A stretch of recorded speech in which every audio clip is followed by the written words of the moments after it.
The cherry and white game is coming up on Saturday. I'm OwlSports Update, Patty Navarro, live at the studio set. I'll update you on how the Temple football program has been preparing for this weekend's spring game. And I am Gabriel Lennington, outside of the football complex at Edberg Olsen. Later in the show, I take a look at how the Owls are balancing their athletic and academic lives while building a successful professional career. And we'll hear from one of the biggest voices in all of sports as SportsCenter anchor Kevin Negandhi pays a visit back to North Broad. You won't want to miss it. OwlSports Update is live and it starts right now.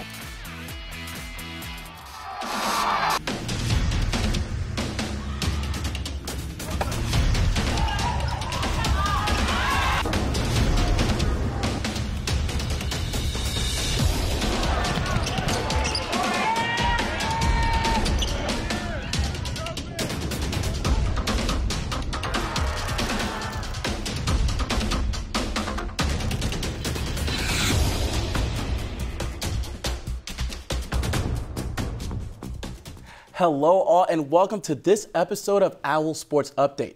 I am Michael Mirville and she is Meg Doyle. We have a packed show today recapping the fencing team's NCAA tournament and the start of the spring season for track and field. But before that, let's talk spring football.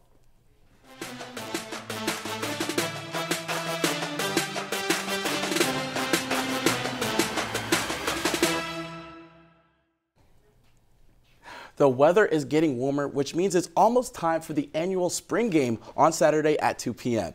OwlSports Update's Patty Navarro is live at the studio set to give us a sneak peek of what we can expect this weekend. Hey, Patty. Thanks, guys. The Owls have been practicing for 6 weeks, and it all ends with the annual cherry and white scrimmage. It's where offense meets defense, showcasing the team's progress and passion, as well as the significance of the event for both the football program and the Temple community. After 6 weeks of work, Temple football is getting ready to say goodbye to the spring off-season. On Saturday, the team opens up Edberg Olsen Hall to the public for the annual cherry and white scrimmage. It's the first time fans will see the Owls since its season finale back in November. For head coach Sandrine, it's one more chance to evaluate his players before the team takes a break for the final month of school. It's another opportunity for us to develop and take another step toward what our goals are as a football team. You know, this whole quarter has been about unselfish effort. You know, what are you willing to give?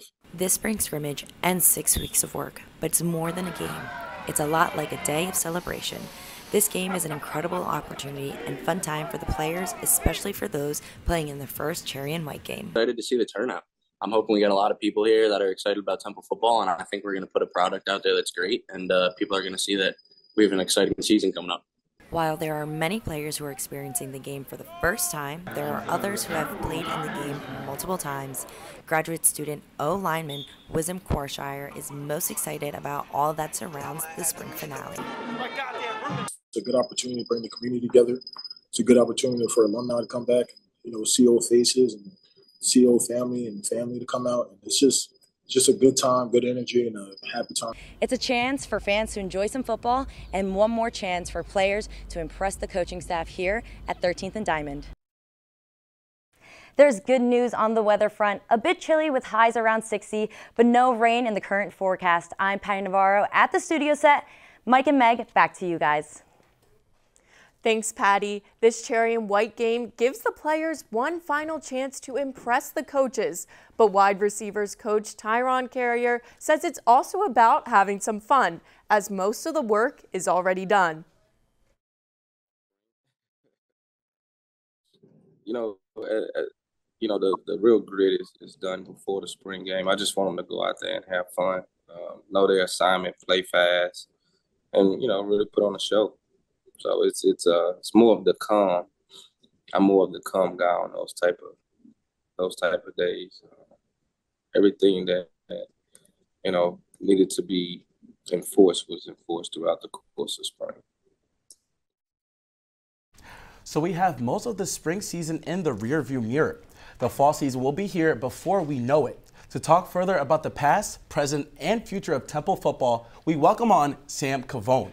She was our football beat reporter this past fall, and this coming fall, she'll be on the desk hosting Inside the Nest with Hayden Bandel.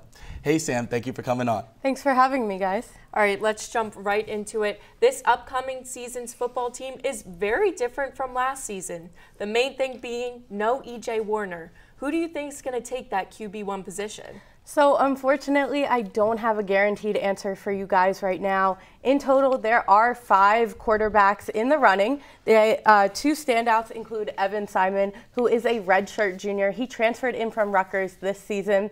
There's also Forrest Brock, who has been at Temple for a while. He played in the blowout loss against SMU last season. Now, there are a couple other quarterbacks, like I mentioned, they're freshmen and redshirt freshmen, but I do believe that this spring game will show who is most likely to take that QB1 spot. Well, Sam, staying on the topic of there being a new team as a whole, many Owls left via whether that be graduation or the transfer portal. So my question is, who are some standouts that have stepped up throughout these spring practices? So offensively, wide receiver Dante Wright and tight end Reese Clark have stood out during these practices. They made huge plays. They've made touchdowns. Now on the defensive side, Javier Morton has made an interception almost every single practice. On Tuesday, he had 2 interceptions, and he's also forcing fumbles. So these are definitely 3 players to watch out for over the course of this next season. Now you're going to be front and center in all the action on Saturday at the Cherry and White game. What are you most looking forward to? So I think I'm most looking forward to this quarterback battle, this starting position battle. Like I said, there are 5 quarterbacks around who we get to look forward to, and also just seeing how the team has progressed from last season coming into this season. You guys mentioned graduation, transfer portal. It's going to be interesting to watch. Well, Sam, that's all the time that we have for you on the desk today. Thank you for joining us. Thank you for having me. Sam is done for today, but she will be back on Tuesday. As mentioned, following the annual Spring Showcase, Inside the Nest will be holding a football special episode this coming Tuesday. Hayden Bandel and Jake Goebel will talk not only the results of the game, but preview the 2024 Owls ahead of their opener on August 30th at Oklahoma, a game that will air nationally on ESPN. The special includes an exclusive one-on-one with head coach Stan Drayton, who is ready to turn the page on 2023. We need to improve on everything. We needed to get some talent in here. We needed to get some depth. I thought we did a great job in this recruiting cycle, being able to build depth, especially in the O-line, D-line. A lot of our guys who played last year that were freshmen, again, we played the second most amount of freshmen than anybody else in the country. They got their butts kicked a little bit last year, but they're going to benefit from that. The next time they get on the big stage, it should be no flinch about their business. Tune into this special edition of Inside the Nest on Tuesday on TUTV at noon. It's now time for our first break of the day. When we return, we'll get a look at what campus resources help the Temple athletes balance both their training and academics. OwlSports Update will be back in just 90 seconds. I love Temple. I love the opportunities it gave to me. I'm obviously not where I am right now had it not been for coming to Temple. The amazing connections I have with former Temple Owls that people did this for me. So I want to do it for, everyone else that's going to come, maybe work at the Fanatics someday, or maybe go out and do that next great thing in sports media. Everything, whether it's working at OwlSports Update, whether it's working at WHIP Radio, just getting the reps. That was OwlSports Update alum Ray Dunn at the 97.5 The Fanatic Day on Wednesday afternoon. The event was free for sports media certificate students on campus and was a chance to meet and network with various Fanatic employees such as John Kincaid, Savannah Kelleher, Brandon Gunn, Josh Safran, and others. Speaking of Temple alum, SportsCenter anchor Kevin Negandhi came back to the Nest on Friday. He was one of the recipients for the university's Gallery of Success. While back in our TV3 studio, we asked Negandhi about the state of Temple football and basketball. Even though both teams have struggled, he's feeling pretty positive. I thought the way the basketball team finished the season, I think, gave a lot of people hope. And that's all you want, right? And understand that we've got a second-year football coach, a first-year basketball coach. We've got, I think, something that's set up where down the future you could see progress. And I think anybody that's watching and supporting the programs, just believe that we've been through stuff. It's been tough before. All we want is effort. And we're seeing that from coaches that actually care. And we're seeing that from players that genuinely care. So for me, if you want the opportunity and want the chance to succeed, you get the opportunity to play on national TV in a conference that matters. That's what Temple can provide. Temple athletes are constantly winning in the classroom along with the work that they do in athletics. One prime example came last year when fencer Diana Terbuccio was awarded the Barry Goldwater Scholarship. This scholarship is considered one of the most competitive nationally for students in STEM. And it doesn't stop there. Student athletes have numerous resources on campus that help balance their busy life. We now pass it over to OwlSports Update's Gabriel Linnington, live outside Egbert Olson Hall, to explain. Hey, Gabe. Finding a balance between maintaining a high GPA, building a dream career, and competing at a D1 level can be challenging for some. However, the Temple Owls seem to be pretty proficient at it, as the 2023 fall marks the 24th straight semester with a GPA average above 3.0. There are about 500 student athletes at Temple University in 19 sports, and when you combine all of them, it's easy to see where academics fall on the to-do list. This past fall, the academic department combined for a great 3.37 GPA. It's kind of everything, that I need to be successful. It's good education, it's good football, and also Coach Weiss. He's a great coach. He pushes me to be better. Wisdom Kwashi is just one of many student athletes working hard on and off the field.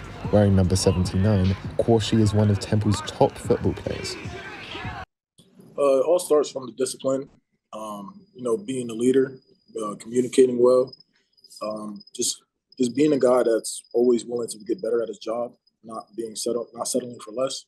Temple provides support catered specifically to athletes and their academic needs through the Resnick Academic Support Center. This helps make sure they have professional guidance on how to structure their busy schedules. Wisdom has managed to secure numerous internships, which is not easy for a guy who spends anywhere between 20 to 40 hours per week on football. So one thing I would say about Temple, we have a lot of resources here at Temple University, especially for our student athletes. It definitely requires accountability for myself, just planning out my schedule and communicating with my advisors and my coaches if I have any academic conflicts.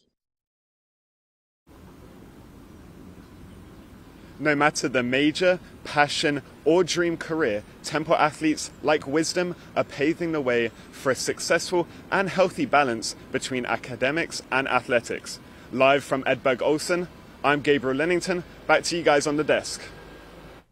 Thanks, Gabriel. Spring track and field is in full swing and had an exciting weekend at the Penn Invitational. OwlSports Update Sarah Winton is live at the studio set with the recap. Hey, Sarah. Yes, Meg. This past weekend, the Owls competed at the Penn Invitational at Franklin Field on a windy Saturday afternoon. The Owls finished in the top 10 in 6 of their events, with Amira Green and Inara Shell taking the top 2 spots in field events. Inara Shell set a new outdoor personal record in the long jump, leaping 5.88 meters to finish second overall. Green once again finished in the top 10 in the high jump for the Owls, finishing third at 1.65 meters. The Owls will return to New Jersey to compete in the Larry Ellis Invitational hosted by Princeton. The 2-day event begins Saturday. Reporting live from the studio set, I'm Sarah Winton. Guys, back to you. Thanks, Sarah. It is now time for our second break of the show. Coming up, we have Meg and Mike's Open Mic and a very special guest. Fencing's own Anna Novoseltsova is coming on desk to talk post-NCAA fencing championships. Stay tuned. Welcome back. On Saturday, women's lacrosse traveled down to Harrisburg, Virginia to take on 12th-ranked James Madison to try and remain undefeated in conference play. But the Owls fell to the Dukes 14-10. Temple allowed 5 unanswered goals in the 4th period. Both Mackenzie Roth and Belle Master-Pietro finished with a team-high 5 points. Amelia Wright added her 3rd hat trick of the season. This loss leaves the Owls at 8-4 overall and 3-1 in conference play. The golf team also had a big weekend competing in the Princeton Invitational. OwlSports Updates' Julia Green is live at the studio set with those results. Hey, Julia. Thanks, Meg. This past weekend, the men teed off at the Springdale Golf Club with 14 teams competing. The tournament was 3 rounds on Saturday and Sunday, where Temple combined to shoot 30 over par for the weekend. The Owls finished 8th overall, which is a major improvement over last year's 11th place finish. Sophomore Aiden Emmerich tied for 9th individually, shooting a 1-over, 214 over 3 rounds. Tournament host Princeton walked away with the win, with 2 of its golfers tying for first. The Owls hit the green again this Saturday in University Park for the Rutherford Intercollegiate at Penn State. Meg and Mike, back to you. Thanks, Julia. The women's tennis team is winding down its season with 2 conference play matchups. OwlSports Updates' Vincent Tooley had the chance to talk to the team and see how they're preparing on the road where the competition has been very tough. Perfection is not too common in any team sports, but at home, that's exactly how good the Temple women's tennis team has been this season. 9 matches and 9 wins in North Philly. We're going to do a lot of cheers in ourselves as well as absorb the court. The issue for the Owls has been on the road, where perfection is even more difficult. And the Owls know this issue very well, where they are winless in 5 matches. And it just so happens, Temple's next 2 matches are on the road this weekend at North Texas and Tulsa. The Owls are mostly healthy after losing some players in recent matches. I think we should have lost a match this year, but when you don't have all your starters, it's kind of difficult. So we're hoping to be healthy at by the time conference play starts, and we're playing against 2 good conference teams, so it'll be a good test for us. Unlike most other sports at Temple, where conference matchups make up most of the schedule, tennis is different. The women only have 2 conference matchups, and they're the ones this weekend down south, where the weather is much warmer, much earlier. Just as it starts to get warm in the Northeast, the Owls will get that summer feeling in Texas and Louisiana, where temperatures will reach in the 80s both days. It's another factor for the Owls to try to get their first win in 2024. That was Vincent Tooley reporting. The AAC Conference Championship will begin on April 16th, also down in Texas.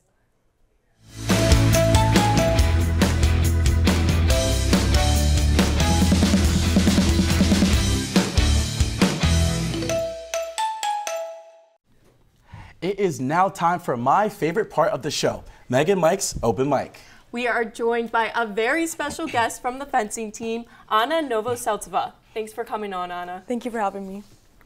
All right, so we've been covering fencing all semester long, and we've definitely said your name a few different ways, all by mistake. So 2 questions for you. Can you tell us your correct pronunciation of your name, and what are some ways some people tend to missay it?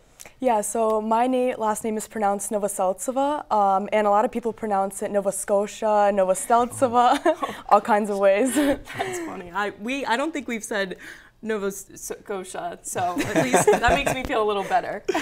Well, you've had an impressive run in the NCAA fencing championships, placing 15th overall. How do you approach such a tournament when you know each match is against the best of the best? You know, it takes a lot to do over the season, a lot of mental training, a lot of physical training, and kind of just going in there and trusting your training is kind of what I did, and it worked out. Now, that was also your 3rd straight NCAA appearance. Was this time any different from your first 2? Yeah, so the 3rd time that I went, which is just recently, I didn't really have any expectations. I just came in there, wanted to have fun, do my best. Yeah. Well, your junior season obviously is now over. Now moving on to next season, when do you start setting goals for your senior season? So I've already started setting those goals, and I have a lot planned for next season. Just going to take the same amount of hard work, maybe even more, to just get where I got, and maybe even more. Unfortunately, that's all the time. Anna, thank you for coming on to the desk. Thank you so much for having me. And good luck next season. We look forward to watching you. Thank you. It is now time for our last break of the day. When we come back, we'll be taking a look behind the scenes of Temple's club softball team. Stay tuned. Welcome back to Owl Sports Update. Since Temple ended varsity softball 11 years ago as a varsity sport, club softball has become a more competitive team in its wake. This gives students a swing at playing the sport competitively without the rigors that come with varsity status. Temple University did away with varsity softball in 2013, but that doesn't mean that the sport is dead on North Broad. Club softball fulfills the desire for students to play a competitive sport, but without the stress of being a Division I player. We all came from intense high schools, and a lot of us did outside travel leagues. So then we all have a good competitive nature, but we also want to have fun. Club sports are non-scholarship, but the competition is there. The Owls practice twice per week in one of many different locations. There are tryouts to make the team, and they leave campus throughout the season to play teams such as St. Joe's, Villanova, and Princeton. Temple plays its home games at the Amblers campus. So I would say it's a nice medium where we're not practicing as much as D1s every day, but we're still playing really hardcore teams. The #1 rule on the team is to have fun. Club members are also friends, often hanging out outside of softball. The club is a great way for them to socialize in an environment that they are used to. We're here to have fun, and we have a really good chemistry. We do a lot of team dinners and fundraisers together, just hangouts after practice. With no coaches involved, these women manage a complete student-run club with an e-board containing a president, vice president, treasurer, and secretary heading the program. This tight-knit squad plays Division II for the National Club Softball Association and are hoping to make the playoffs this season. Coordinating practices, games, and fundraising are some of the jobs that the e-board has to keep the club going. On Saturday at Temple Ambler, the team will continue its season against Lafayette starting at 10 a.m. It was a busy weekend for Temple sports, and it's a busy weekend this weekend for Temple sports. On Friday and Saturday, women's rowing competes in the George Washington Invite, and women's track travels to Princeton for the Larry Ellis Invitational. Field hockey heads to Princeton on Saturday, while volleyball competes in the Ryder Tournament. Golf competes in the Rutherford Intercollegiate. Women's tennis and soccer will both be on the road, while lacrosse stays at home. There is men's crew, and of course, the football team will have its cherry and white game. Finally on Sunday, women's tennis takes on Tulsa in Oklahoma. As always, we have you covered with a recap of those weekend matchups on Monday in the Sports Brief, which will be on our socials at OwlSports Update. Next Tuesday at noon, Inside the Nest is back with a special spring cherry and white show featuring a one-on-one with Stan Drayton. And on Thursday, Natalie Caranda and Patty Heckard will return to the desk for their last show on OwlSports Update. Sadly, that is all the time we have for this edition of Owl Sports Update. On behalf of the studio crew at OwlSports Update, he's Michael Mirville from across the studio. I'm Meg Doyle. Thank you for watching and have a great weekend.